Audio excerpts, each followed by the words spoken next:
Reflexive reflexive pronoun বলতে কোনটাকে বোঝায়?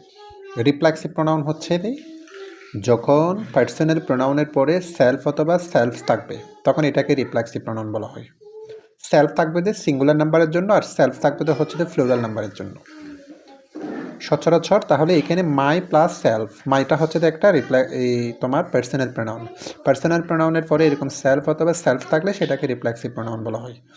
সচরাচর রিফ্লেক্সিভ প্রোনাউনের মেইন আইডিয়াটা হচ্ছে যে প্রোনাউন দ্বারা নিজেকে বোঝাই সব সময়। অর্থাৎ এখানে আই কাট মাই সেলফ, আমি নিজেই কেটেছি। তাহলে এখানে আই যিনি, মাই সেলফ তো তিনি, অর্থাৎ সাবজেক্ট অবজেক্ট একই হলে সেটাকে রিফ্লেক্সিভ প্রোনাউন বলা হয়। রিফ্লেক্সিভ প্রোনাউন ট্রান্সিটিভ ভার্বের পরে অবজেক্ট হিসেবে থাকবে।